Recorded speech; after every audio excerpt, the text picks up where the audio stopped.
Hi friends, சுட்டுமில்லி சொடரே இனி வரப்போகிற எபிசோட்ஸ்க்கான trim தான் இந்த வீடியோவில் பார்க்க போகிறோம். வாங்க ஃப்ரெண்ட்ஸ் பார்க்கலாம். சுடர் அவருடைய மாமா கிட்ட அவர் விசாரிச்சுட்டு 4 மணிக்கு என்ன ஏதுன்னு சொன்னதுக்கப்புறமாவே வந்திருக்கலாமாம்மா, நாம் அங்கேயே இருந்திருக்கலாம்ல அப்படின்னு சுடர் கேட்குறாங்க. இல்லை சுடர்மா, அதெல்லாம் தப்பு. சார் தான் அவ்வளோ தூரம் சொல்கிறாருல்ல, அவரை பார்க்க நமக்கு அப்பாயின்மெண்ட் கிடைச்சதே பெரிய விஷயம்.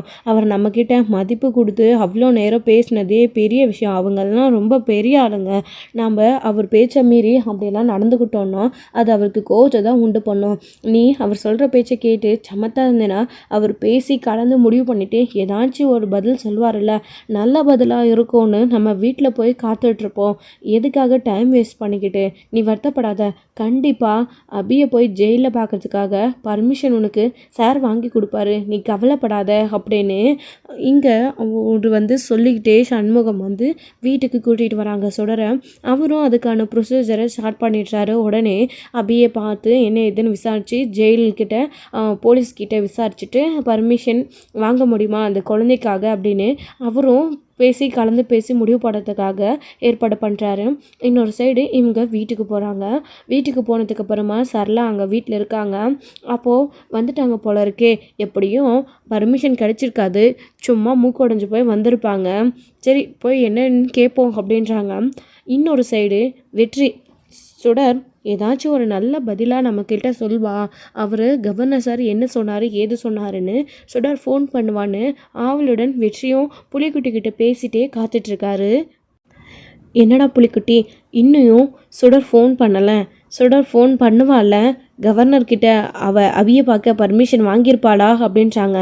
ஏண்டா இந்த அளவுக்கு உன் பொண்ணு அபியை போய் பார்க்கணுன்னு ஏக்க இருக்கிற உனக்கு நேராக அபியை ஜெயிலில் போய் பார்க்க பர்மிஷன் நீயே வாங்கி கொடுக்க வேண்டியது தானே அப்படின்றாங்க. ஏய் என்னடா லூசு மாதிரி பேசிகிட்ருக்க? கவர்னர் ஃபங்க்ஷனில் அவார்டு கொடுக்குறத பார்க்கணுன்னு தான் சுடர் ஆசைப்படுறா. நேராக ஜெயிலில் போய் பார்த்து என்னடா பிரயோஜனம்? முட்டாத மாதிரி பேசிக்கிட்டு அமைதியாருடா. நானே சுடர் இன்னும் கால் பண்ணலன்னு வெயிட் பண்ணிகிட்ருக்கேன், நீ ஒரு பக்கம் சீரியஸ்னஸ் புரியாமல் காமெடி பண்ணிகிட்ருக்க அப்படின்றாங்க. டே, அந்த பிள்ளை தான் அவன் அம்மாவை பார்க்கணுன்னு அப்படி ஏங்குது, அதனால ஆர்வமாக இருக்குது. உனக்கு என்ன ஆர்வம்? நீ வேலையை பார்த்துட்டு போக வேண்டியது தானே? உனக்கும் அபிக்கு தான் சுத்தமாக ஆகாதுல்ல.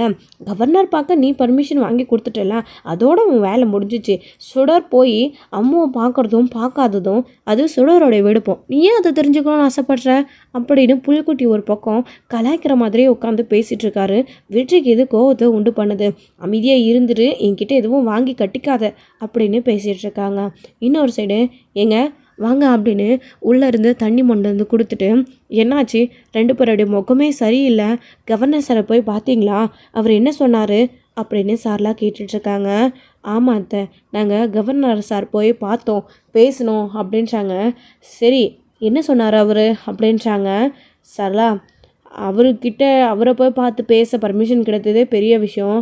அம்முவை போய் பார்க்கணும், அவார்டு கொடுக்கறத நேரில் பார்க்கணும் அபியே அப்படின்னு சொன்னதுக்கு, இல்லை ஜெயிலில் போய் பார்த்து பேசுகிறதுக்கு ஏற்பாடு பண்ண முடியுமான்னு பார்க்குறேன், ஏற்பாடு பண்ணி தரேன்னு சார் சொன்னார். இல்லை அவார்டு வாங்கிறத நேரில் பார்த்தே ஆகணும்னு சுடரும் நானும் அவர்கிட்ட கேட்டோம். அதுக்கு அவர், நான் எல்லாத்தையும் முடிவெடுக்க முடியாது, அபிகிட்டையும் அதாவது ஜெயிலில் போலீஸ்கிட்ட விசிட்டர்ஸ்கிட்ட எல்லார்கிட்டையும் பேசிட்டு தான் முடிவெடுக்க முடியும், கலந்து பேசிட்டு நான் உங்களுக்கு இன்றைக்கி ஈவினிங்குள்ளே ஏதாச்சும் ஃபோன் பண்ணி விஷயத்த சொல்கிறேன் அப்படின்னு அவர் சொல்லியிருக்காரு. இப்போ எதுவும் சொல்லலை சரலா அப்படின்றாங்க. ஏங்க இதுதான் நடக்கும்னு எனக்கு ஏற்கனவே தெரியும். இதை நான் உங்ககிட்ட சொன்னேன்னா நீங்கள் தக்கான்னு குதிச்சிருப்பீங்க. தேவையில்லாமல் நானாக ஏதோ கற்பனை பண்ணி பேசுகிற மாதிரி பேசுவீங்க. அதனால தான் நான் எதுவும் சொல்லாமல் பொறுமையாக இருந்தேன். அவளை போய் அதுவும் அவார்டு கொடுக்கறத நேரில் பார்க்க கவர்னர் போய் பர்மிஷன் வாங்கி கொடுப்பாராங்க. அவரை பார்க்க உங்களுக்கு பர்மிஷன் கிடைச்சது பெரிய அதிசயம். இதில் ஜெயிலில் இருக்கிற கைதியை பார்க்க நீங்கள் போய் கேட்ட உடனே சரி பாருங்க வாங்கன்னு உங்களை அனுப்பி விட்டுருவாங்களா? என்னங்க பேசுகிறீங்க நீங்கள்? அவர் சொல்கிறது நியாயம் தானே அப்படின்றாங்க. அத்தை ஏன் அத்தை அப்படிலாம் பேசுகிறீங்க? அம்மாவை பார்க்கணுன்னு நானே எவ்வளோ ஆசையாக இருக்கேன், நீங்கள் ஏன் அத்தை அப்படி எதுவுமே நடக்காதுன்ற மாதிரியே பேசுகிறீங்க? அதெல்லாம் கவர்னர் சார் பேசிட்டு சாயங்காலத்துக்குள்ளே நல்ல நியூஸாக தான் சொல்லுவாங்க அப்படின்னு சுடர் அழுதுகிட்டே இருக்காங்க. அழுதுட்டு அங்கேருந்து எந்திரிச்சு போயிடுறாங்க. சரலா என்ன பேசுகிற சல்லா நீ குழந்த முன்னாடி? அவர் ஃபோன் பண்ணி விஷயத்த முடியுமோ முடியாதுன்னு சொன்னதுக்கப்புறமா சுடர் அதை தெரிஞ்சுக்கிட்டோம், அதை அவள் ஏற்றுக்கிட்டோம். ஏன்னா கவர்னர் சாரை நேரில் போய் பார்த்துருக்கா, பேசியிருக்கா. அவர் என்ன சொன்னார்ன்றது சுடருக்கு புரியும். அவர் சொல்கிற விதத்தில் சொன்னால் அதை சுடரும் ஏற்றுப்பா. அபியை பார்க்க முடியல ஒரு வேலை அப்படின்னா கூட மனசை தேத்துப்பா. அதே நீ சொன்னால் அது குழந்தைக்கு கஷ்டமாக இருக்காதா? நாம் கூடவே இருக்கிறோம், சுடர் கூடவே. நாம் பேசுகிற விஷயம் அவளுக்கு மனசுக்கு கஷ்டத்தை கொடுக்கும். நீ அதை யோசிக்க மாட்டேன்ற சார்லாம். இங்கே பார், சுடரை ஏன் தான் உனக்கு பிடிக்காம இப்படி அவன் மேலே குத்தங்குறை சொல்லிக்கிட்டே இருக்கியோ தெரியல அப்படின்றாங்க. நான் என்னங்க அவன் மேலே குத்தங்குறை சொல்லிட்டேன்? அவளை பிடிக்காம அபியை பார்க்க பர்மிஷன் கிடைக்காதது எனக்கு ஏற்கனவே தெரியும்னு சொன்னேன். அதுக்கு அவள் வருத்தப்பட்டா நான் என்ன பண்ண முடியும்? உண்மையை சொன்னால் உங்களுக்கு கோபம் வருதா அப்படின்றாங்க. சரலா, அதுதான் நான் சொன்னேன், நீ எதுவும் பேசாத, எதுவாக இருந்தாலும் சார் ஃபோன் பண்ணி சொல்லட்டும், நல்லதே நடக்கும், அபியை பார்க்க பர்மிஷன் கிடைக்கும் அப்படின்னு நாங்களே நம்பிக்கையோடு இருக்கோம். நீ ஏதாச்சும் எக்கு தப்பாக சொல்லி எங்கள் மனசை இன்னும் கஷ்டப்படுத்தாத. முக்கியமாக சுடர் மனசை நான் கூட புரிஞ்சுப்பேன், சுடர் புரிஞ்சுப்பாளா? நீ அமைதியாக போ அப்படின்றாங்க. உண்மையாக சொன்னால் உங்களுக்கு கஷ்டமாக இருக்குது, எக்கடாச்சும் கேட்டு போங்க. நான் சொன்னால் அது கஷ்டமாக இருக்கான், அவர் ஃபோன் பண்ணி சொன்னால் உங்களுக்கு அதுக்கு ஏற்றுக்கிற மாதிரி இருக்கும்.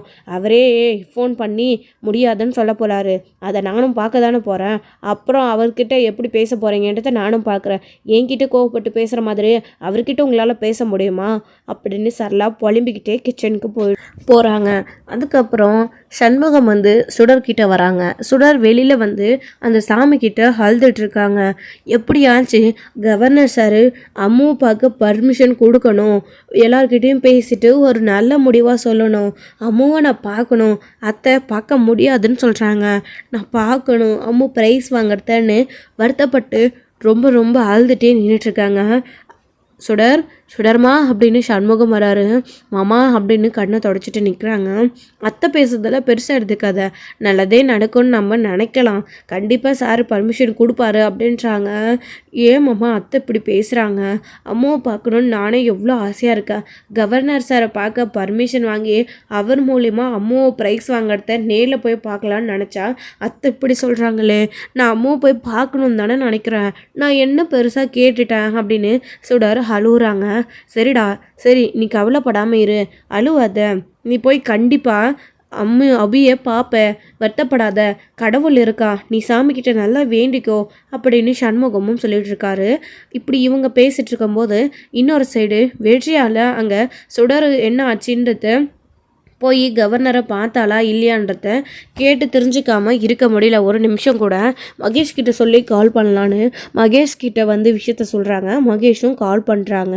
அவரோட மாமா அப்போ தான் ஃபோன் வரதுன்னு பார்க்குறாரு. பார்த்தா இங்கே பார், உன் ஃப்ரெண்ட் மகேஷ் தான் பேசுகிறான், நீ பேசு அட்டன் பண்ணி மகேஷ்கிட்ட. அம்மாவை பார்க்க பர்மிஷன் வாங்க போகிற கவர்னர்கிட்ட போகிற விஷயம் தெரியுமா மகேஷ்க்கு?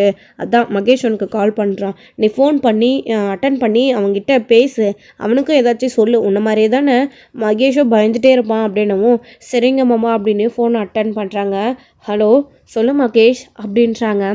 சுடர், என்ன சுடர், நீயும் உன் மாமாவும் கவர்னர் சாரை போய் பார்த்தீங்களா அப்படின்னு கேட்குறாங்க.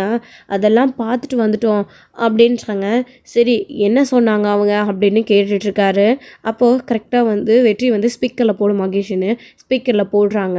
சுடர், நான் கேப்டன் பேசுகிறேன், என்னாச்சு, நீங்கள் போய் பார்த்து பேசுனீங்களா அப்படின்னு. கேப்டன், பார்த்து பேசினோம், ஆனால் அவர் அம்மு ஜெயிலில் போய் பார்க்க தான் பர்மிஷன் வாங்கி தரேன், ஆனால் அவார்டு கொடுக்குறதெல்லாம் பார்க்க முடியாதுன்னு சொன்னாங்க கேப்டன் அப்படின்றாங்க. உடனே வெற்றிக்கு மனசு கஷ்டமாயிடுது. சுடர் அப்படின்னவும் அதுக்கப்புறம் நானும் மாமாவும் அவர்கிட்ட ரொம்ப கம்பல் பண்ணி அவர்கிட்ட பேசி எப்படியாச்சும் பர்மிஷன் வாங்கி கொடுக்க சொல்லி கேட்டிருக்கோம். அவரும் நானாக எதையும் முடிவு பண்ண முடியாது, பர்மிஷன் வாங்கிட்டு விசிட்டர்கிட்டலாம் பேசிட்டு இன்றைக்கி சாயங்காலம் 4 மணிக்குள்ளே முடிவு சொல்கிறேன்னு சொல்லியிருக்காங்க கேப்டன். அதுக்காக தான் நான் இங்கே சாமிக்கிட்ட ப்ரே பண்ணிகிட்ருக்கேன், இப்போ தான் நாங்கள் அங்கேருந்து வந்தோம் அப்படின்றாங்க. சுடர், அதான் சார் சொல்லியிருக்கார்ல, இன்றைக்கி ஈவினிங்குள்ளே சொல்கிறேன்னு, கண்டிப்பாக நல்ல முடிவை தான் சொல்லுவாங்க, நீ எதுக்கும் கவலைப்படாத சுடர், நீ அம்முவை ஜெயிலில் போய் பார்ப்ப அப்படின்றாங்க. ரொம்ப தேங்க்ஸ் கேப்டன், நீங்கள் தான் எனக்கு ஆறுதலாக 4 வார்த்தை சொல்கிறீங்க, ரொம்ப தேங்க்ஸ் அப்படின்னு சுடர் சொல்லிகிட்ருக்காங்க. கூடவே மகேஷன் தான், சுடர் நீ கவலைப்படாத, அங்கிள் சொல்கிற மாதிரி நீ போய் எப்படியும் உன் அம்மாவை பார்ப்ப அப்படின்றாங்க. சரி மகேஷ் நான் வைக்கிறேன்னு ஃபோனை கட் பண்ணிடுறாங்க. அதுக்கப்புறம் இன்றைக்கி ஈவினிங் சார் ஃபோன் பண்ணி நம்மக்கிட்ட என்ன ஏதுன்னு விஷயத்த சொல்கிற வரைக்கும் அம்மாவை பார்க்க பர்மிஷன் கிடைச்சிடுச்சின்னு சொல்கிற வரைக்கும் நம்ம எங்கேயுமே நகர்ந்து போகக்கூடாது, இங்கே தான் உட்காந்துட்டு இருக்கணும்னு சுடர் வந்ததுலேருந்து பச்சை தண்ணி கூட அதுக்கப்புறம் கொடுக்காம சாப்பிடாம அங்கேயே உட்காந்துடுறாங்க. சாமிக்கிட்ட ப்ரே பண்ணிக்கிட்டு சண்முகம் ரொம்ப நேரம் கழித்து சுடர் ஆளுக்கானன்னு வராரு. என்ன சுடர் நீ இங்கேயே உட்காந்துட்ருக்க, உள்ள வா அப்படின்னு. இல்லை மாமா, அவர் ஃபோன் பண்ணி அம்மாவை பார்க்க பர்மிஷன் கிடைச்சிடுச்சின்னு சொல்கிற வரைக்கும் நான் எங்கேயும் எழுந்திரிச்சு வரமாட்டேன், இந்த சாமிக்கிட்டேயே தான் இருப்பேன், நான் வரல அப்படின்றாங்க. சுடர்மா இங்கே பாரு, சார் ஃபோன் பண்ணி நல்ல நியூஸை தான் சொல்வார், அதுக்காக நீ இப்படி சாப்பிடாம கொல்லாமல் இந்த வெயிலில் இங்கேயே உட்காந்துட்ருக்கணுமா? கண்டிப்பாக நல்லது நடக்கும்டா, உள்ள வான்னு எவ்வளவோ கூப்பிட்டு பார்க்குறாரு, வரவே மாட்டேன்னு சொல்லிடுறாங்க. ஏங்க அவள் தான் இவ்வளோ தூரம் சொல்லியும் பிடிவாதம் பிடிக்கிறாள், அப்புறம் எதுக்குங்க நீங்கள் அவளை கெஞ்சிட்ருக்கீங்க? அவள் பிடிவாதம் பிடிச்சி என்னத்தை சாதிக்கிறான்னு நானும் பார்க்குறேன், முதல்ல உள்ளே வாங்க நீங்கள் அப்படின்னு அவங்க அத்தை கூப்பிடுறாங்க. சண்முகமும் சுடரை கூப்பிட்டு பார்க்குறாங்க. சுடர் வராதனால அமைதியாக போயிட்டு அங்கேயே திண்ணிலே உட்காந்துட்ருக்காரு. ஐயோ உச்சி வெயில் எப்படி மண்டியை கொடுத்தது, சுடர் ஏன் இப்படி பண்ணுறான்னு தெரியல, வரவே மாட்டேன் நாங்கள் பிடிவாதம் பிடிச்சிட்டு உட்காந்துட்ருக்காளே அப்படின்னு. கடவுளே உனக்கு கண்ணு இல்லையா, இந்த பிஞ்சு குழந்தை மனசை பார்த்து ஏதாச்சும் ஒரு விஷயம் நல்லது செய்யக்கூடாதான்னு சண்முகமோ அங்கே உட்காந்து கடவுள்கிட்டே வேண்டிட்டு தான் இருக்காரு. சுடரும் அம்மாவை பார்க்க பர்மிஷன் கிடைக்கணும் அப்படின்னு வேண்டிட்டு உட்காந்துட்ருக்காங்க. அவரும் ஆஃபீஸர்கிட்ட எல்லார்கிட்டேயும் பேசிட்டு ஆஃபீஸ்க்கு வராரு. ஒரு வழியாக நேரில் பார்க்க பர்மிஷன் கொடுத்தாச்சு. அதை அவர் ஃபோன் பண்ணி அவங்க ஆள்கிட்ட சொல்லணுன்ட்டு சண்முகத்துக்கு கால் பண்ணுறாங்க. சண்முகத்துக்கு கால் பண்ணவும் அவரும் எந்த புது நம்பராக இருக்குன்னு சொல்லிட்டு அட்டென்ட் பண்ணுறாரு. அப்போ தான் ஹலோ அப்படின்னவும், சார் நான் கவர்னர் பேசுகிறேன் அப்படின்னு உடனே, ஹலோ சொல்லுங்கள் சார் சொல்லுங்கள் அப்படின்றாங்க. நீங்கள் அபியை உங்கள் தங்கச்சி ஜெயிலில் பார்க்க, அதாவது அவார்டு கொடுக்குறத பார்க்க பர்மிஷன் கேட்டிருந்தீங்களா, ஒரு வழியாக பேசி பார்க்க பர்மிஷன் வாங்கியாச்சு. நீங்கள் அங்கே அவார்டு கொடுக்குற வரைக்கும் தான் அதை பார்த்துட்டு உங்களுக்கு 10 நிமிஷம் தான் டைம், அதுக்கப்புறம் நீங்கள் வந்துட்டே இருக்கணும், அவங்கக்கிட்ட பேசக்கூட உங்களுக்கு டைம் கிடைக்குமா என்னன்னு தெரியலை அப்படின்றாங்க. சார் அதை கண்குளிர நாங்கள் பார்த்துட்டா போதும் சார், வேறு எதுவும் எங்களுக்கு வேண்டாம் அப்படின்றாங்க. சரிங்க சார், நீங்கள் அப்போ கண்டிப்பாக அவார்டு கொடுக்குறப்போ வந்து உங்கள் தங்கச்சி அபியை ஜெயிலில் பார்க்கலாம், அவங்க அவார்டு வாங்குறது அப்படின்னுவோம். ரொம்ப தேங்க்ஸ் சார், ரொம்ப நன்றி சார் அப்படின்றாங்க. சரி, அந்த குழந்தைக்காக தான் எல்லாமே, ஒரு தாயை பிரிஞ்சு அந்த குழந்தை எந்த அளவுக்கு கஷ்டப்படுறான்னு என்னால் புரிஞ்சுக்க முடியுது, சுடருக்காக தான் எல்லாமே. சரி சுடர்கிட்ட விஷயத்த சொல்லிவிடுங்க, நான் கட் பண்ணிடுறேன்னு அவர் கட் பண்ணிடுறாரு. சுடர்னு அடுத்த நிமிஷம் சந்தோஷமாக அவருடைய மாமா ஓடி வராரு. ஓடி வந்து, சுடர் இங்கே பாருடா, நீ பட்ட கஷ்டத்துக்கு பலன் கிடச்சிடுச்சு, அபியை ஜெயிலில் போய் பார்த்து அவார்டு கொடுக்குறத பார்க்குறதுக்கு நமக்கு பர்மிஷன் கிடைச்சாச்சு, இப்போ தான் சார் ஃபோன் பண்ணார் அப்படின்றாங்க. நிஜமாவா மாமா, என்னை சமாதானப்படுத்துறதுக்காக நீங்கள் பொய் சொல்லலையே அப்படின்னு. நான் ஏன் சுடர் உங்ககிட்ட பொய் சொல்ல போகிறேன், பொய் சொல்லிவிட்டு அப்புறம் உன்னை அங்கே கூட்டிகிட்டு போக முடியாமல் போச்சுன்னா நீ தானே வருத்தப்படுவ, அப்படியெல்லாம் இல்லைடா, உண்மையிலே பர்மிஷன் கிடைச்சிடுச்சு, உன் முன்னாடி தானே பேசினேன், இப்போ தான் சார் கால் பண்ணி விஷயத்த சொன்னார், எந்திரி நீ முதல்ல இங்கேருந்து எந்திரிச்சு வா, அபிக்கு பார்க்க நம்ம கண்டிப்பாக அவார்டு கொடுக்குற அன்றைக்கி போவோம் அப்படின்றாங்க. ரொம்ப தேங்க்ஸ் மாமான்னு ரொம்ப சந்தோஷப்படுறாங்க. சார் அந்த பர்மிஷன் லெட்டரை வந்து வாங்கிக்க சொல்லியிருக்காரு, நான் சாரை போய் பார்த்து பர்மிஷன் லெட்டரை வாங்கிட்டு வந்துடுறேன், நீ கவலைப்படாத, வீட்டில் போய் உட்காந்து ரெஸ்ட் எடு அப்படின்றாங்க. சரி மாமா அப்படின்னு சுடரும் சொல்லிவிட்டு அதுக்கப்புறமா உள்ளே போகிறாங்க. சாமிக்கு நன்றி சொல்லிட்டு சண்முகம் நேராக போய் சாரை பார்த்து லெட்டரை வாங்கிட்டு திரும்பவும் வீட்டுக்கு வந்துடுறாங்க. சுடர் வெயிட் பண்ணிகிட்டே இருக்காங்க அவருடைய மாமாக்காக. லெட்டர் கிடச்சிருச்சுன்னு சொன்ன உடனே ரொம்ப சந்தோஷப்பட்டாங்க. பாத்தியா சார்லா, கடவுளை வேண்டிக்கிட்டா நடக்காதது கூட நடக்கும், இந்த உலகத்தில் முடியாதது எதுவுமே கிடையாதுன்னு சண்முகம் பேசிகிட்டு இருக்காங்க. எப்படி பர்மிஷன் கொடுத்தாங்கன்னு தான் தெரியல, அதே ஒரு ஆச்சரியமாக இருக்குது. சரி இதுக்கு மேலே உங்களை கையில் பிடிக்க முடியுமா அப்படின்னு சொல்லிட்டு சார்லா அமைதியாகிடுறாங்க.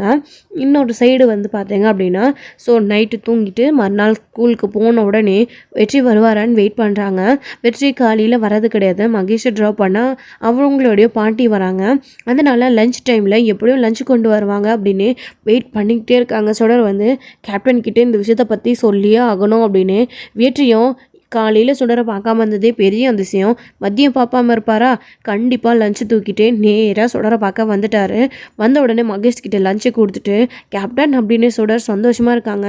என்ன சுடர் என்ன ரொம்ப சந்தோஷமாக இருக்க அப்படின்றாங்க. ஆமாம் கேப்டன், எல்லாமே உங்களால் தான். அம்மாவை பார்க்க இன்றைக்கி பர்மிஷன் கிடைச்சதுக்கான காரணம் நீங்கள் தான். இங்கே பாருங்கள், எனக்கு அம்மாவை போய் ஜெயிலில் அவங்க அவார்டு வாங்குறத பார்க்குறதுக்கான பர்மிஷன் கிடைச்சிருக்கு. இது உங்ககிட்ட காட்டிட்டு போகணுன்னு நான் வீட்டிலேருந்து எடுத்துகிட்டு வந்திருக்கேன் அப்படின்றாங்க. சுடர், இந்த அப்பாயின்மெண்ட் கிடைக்கிறதெல்லாம் பெரிய விஷயம். சார் முதல்ல முடியுமா முடியாதான்னு சொல்லிட்டு அப்புறம் உனக்காக யோசிச்சு இந்த லெட்டரை வாங்கி கொடுத்துருக்காங்க. இது ஏன் நீ எடுத்துகிட்டு வந்த? தொலைஞ்சிட போகுது. இதை போய் முதல்ல பத்திரமா வீட்டில் வை. அம்மாவை பறித்து கொடுக்குற நாளில் நீ போய் கண்டிப்பாக அவங்கள பார்த்துட்டு வருவேன். நீ பயப்படாமல் இதை போய் எடுத்துகிட்டு போய் வீட்டில் வை அப்படின்றாங்க. ரொம்ப தேங்க்ஸ் கேப்டன் அப்படின்றாங்க. எனக்கு எதுக்கு தேங்க்ஸ், எடுத்துகிட்டு போய் வீட்டில் வை அப்படின்றாங்க. சுடர் ரொம்ப ரொம்ப சந்தோஷப்படுறாங்க. இந்த விஷயத்தினால அம்மாவை போய் பார்க்க போகிறோன்னு ரொம்ப சந்தோஷமாக இருக்கும். சுடர் சந்தோஷப்படுறத பார்த்து வெற்றியும் சந்தோஷப்பட்டுட்டு அங்கேருந்து கிளம்பி போகிறாரு. சுடரும் அந்த லெட்டரை எடுத்துகிட்டு போய் ஈவினிங் ஸ்கூல் முடிஞ்ச உடனே வீட்டில் பத்திரமா வச்சுக்கிட்டு எப்போ அந்த நாள் வரும்னு காத்துட்ருக்காங்க. அம்மாவை போய் நம்ம எப்போ பார்க்க போகிறோம் அப்படின்னு. ஆனால் இன்னொரு சைடு இங்கே நேரம் பார்த்து அபியை ஜெயிலில் கொல்லணும் அப்படின்றதுக்காக கர்ணா ஏற்பாடு பண்ண ஆள் அபியை தேடி போயிட்டுருக்காங்க. ஒவ்வொரு இடத்துலையும் எல்லாரும் நைட் நல்லா தூங்கினதுக்கப்புறமா ஸோ போயிட்டு கொலை பண்ணணும்னு அன்றைக்கி நைட்டு வந்து தேடிட்டுருக்காங்க. அப்போ தான் அபி இருக்கிற இடத்த பார்த்துடுறாங்க. பார்த்துட்டு எப்படியாச்சும் உள்ளே போகணுன்னு ஸோ பணபலத்தை வச்சு அந்த ஆள் உள்ளே போகிறாரு. குமுதா ஒரு சைடு தூங்கிட்டு இருக்காங்க. சுடர் அதாவது அபி ஒரு பக்கம் தூங்கிட்டு இருக்காங்க. இந்த சமயத்தில் தான் அந்த ஆள் கொலை பண்ணணும்னு கத்தி எடுத்துகிட்டு குத்தலான்னு போகும்போது திக்குன்னு கண் விழிச்சிடுறாங்க. அபி என்ன நினச்சாங்களோ தெரியல, அவங்க கனவுல சுடர் வந்து அம்மூ அப்படின்னு கத்தின மாதிரி சத்தம் கேட்டுச்சு. அதான் அவங்க எந்திரிச்சிட்டாங்க. எந்திரிச்சு பார்த்தா இந்த ரவுடி குத்துறதுக்காக குனிஞ்சிட்ருக்காரு. பார்த்த உடனே வேகமாக ஏய் யாரடா நீ, யார் நீ அப்படின்னு கத்துறாங்க. உடனே பக்கம் அந்த குமுதாவும் முழிச்சுக்கிறாங்க. குமுதான்னு ஏய் யார் நீன்னு கத்துறாங்க. ரெண்டு பேரும் அந்த கத்தியை பிடுங்கி அவங்கள குத்த விடாமல் தடுக்கணும்னு பார்க்குறாங்க. அவங்க கத்தி மிரட்டிட்டு இருக்காங்க. கிட்ட வந்தேன்னா குத்திடுவேன் அப்படின்னு அபியை கொலை பண்ணுறதுலேயே அவங்க உறுதியாக இருக்காங்க. அப்போது எல்லாரும் ஜெயிலில் இருக்கிறவங்க எல்லாரையும் கூப்பிட்றதுக்காக கத்துறாங்க. யாராச்சும் வாங்களே ஹெல்ப் பண்ணுங்க அப்படின்னு இவங்க ரெண்டு பேரும் கத்திக்கிட்டே இருக்காங்க. அக்கம் பக்கத்தில் இருக்கிறவங்க எல்லாரும் வராங்க. இவன் கத்தியை காற்று மிரட்டுறதுனால யாராலையும் கிட்ட வர முடியறது கிடையாது. இதோட இந்த எபிசோட வந்து முடிச்சிருக்காங்க. அடுத்தடுத்த எபிசோடில் இனி என்ன நடக்க போகுது? அபியை அந்த ஆள் கிட்ட இருந்து தப்பிக்க போகிறாங்களா, இல்லை கர்ணா சொன்ன மாதிரி எப்படியாச்சும் அபியை கொன்னே ஆகணும்னு அந்த ஆள் முயற்சி பண்ண போய் அபியை குத்த போகிறாங்களா, என்ன நடக்க போகுது அப்படின்றதெல்லாம் வெயிட் பண்ணி நெக்ஸ்ட் ரோடில் பார்க்கலாம். தேங்க்யூ. இந்த வீடியோ பிடிச்சிருந்தா லைக் பண்ணுங்கள், ஷேர் பண்ணுங்கள், கமெண்ட்